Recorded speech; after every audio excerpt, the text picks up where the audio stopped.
আওয়ামী লীগ নেতা সাদুদ্দিন খান, আসগর আলী, আতাউর রহমান আতা সহ মোট 4 জনের বিরুদ্ধে একটি নতুন ফরমাল চার্জ আন্তর্জাতিক অপরাধ ট্রাইব্যুনাল 2 দাখিল করা হয়েছে।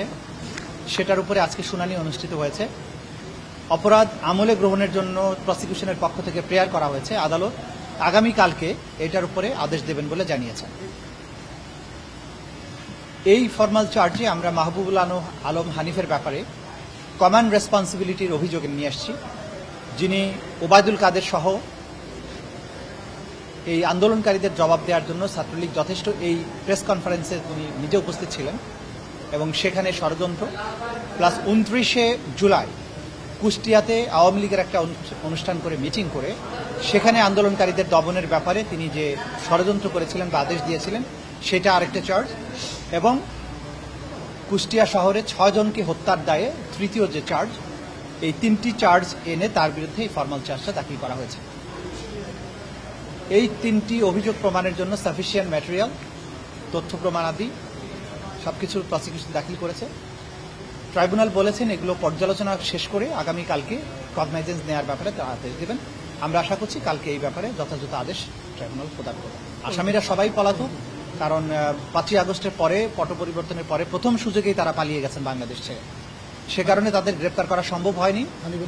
গ্রেপ্তার করার চেষ্টা অব্যাহত আছে।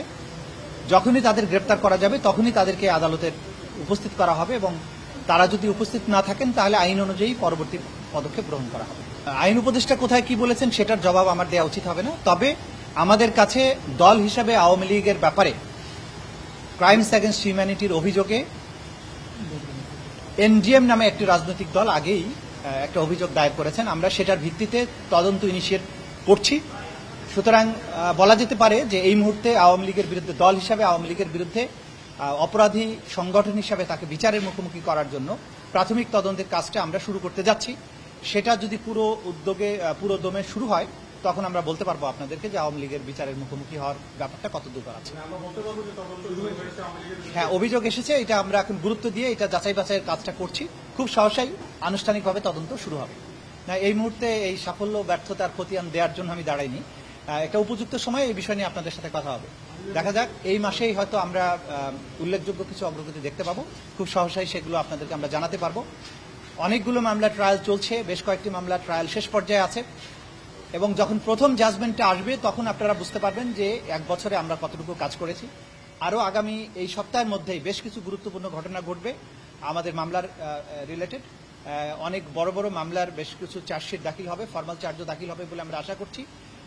যে বিষয়গুলো নিয়ে জাতির মনে প্রশ্ন ছিল, জাতির মধ্যে একটা প্রচণ্ড রকমের আকাঙ্ক্ষা আছে যে এই মানুষগুলো যারা গত 15 বছর ধরে গুমের সাথে জড়িত, মানুষকে এক্সট্রা জুডিশিয়ালি কিল করার সাথে জড়িত, তাদের বিচারের যে কাজটা সেটা কতদূর এগিয়েছে সেটা জানার আগ্রহ ছিল।